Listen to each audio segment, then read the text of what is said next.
So 12th exercise 1.1ல 10th sum find adjoint into adjoint A if adjoint A வந்து ஒரு matrix கொடுத்துருக்காங்க. So adjoint A கொடுத்துருக்காங்க, இதுக்கு adjoint கண்டுபிடிக்கணும். கன்ஃபியூஸ் ஆகிற மாதிரி இருக்கும், ஆனால் ஈஸி தான். adjointக்கு adjoint கண்டுபிடிக்க போகிறோம், அதுதான் விஷயம். ஸோ adjoint A கொடுத்துருக்காங்க, இதுக்கு adjoint of adjoint A.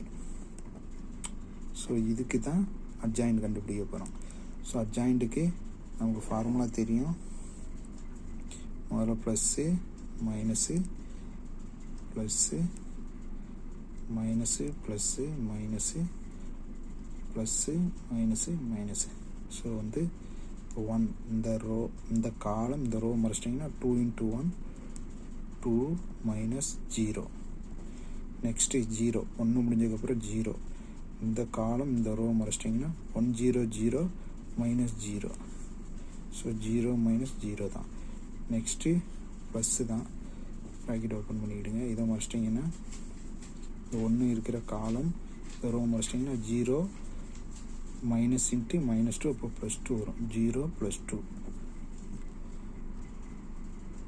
Next இந்த 0, ஸோ 0 வச்சு எதை பெருக்கினாலும் 0 தான். அடுத்தது 2, அடுத்தது சரி, இதில் ஒரு தப்பு பண்ணிட்டோம். 0 இருக்கிற ரோ 0 இருக்கிற காலம் அதை மறைச்சிட்டு 0 இருக்கிற ரோ 0 இருக்கிற காலம் மறைச்சிட்டு 1 0 சார் 0 0 1 0 தான், அப்போ 0ன்னு போட்டேன்.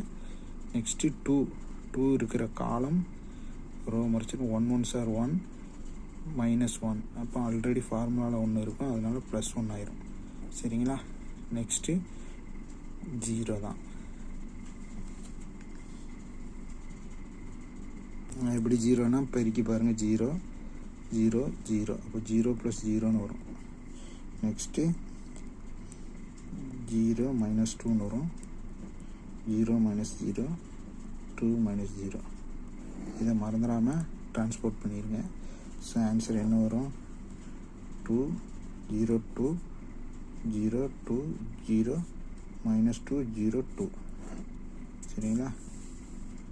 இப்படி வரும் ஆன்சர். நெக்ஸ்ட்டு இதை என்ன செய்யணும்? ட்ரான்ஸ்போர்ட் பண்ணணும்.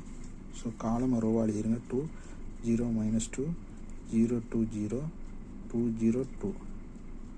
ஸோ எழுதியாச்சு. இதுதான் வந்து என்னது?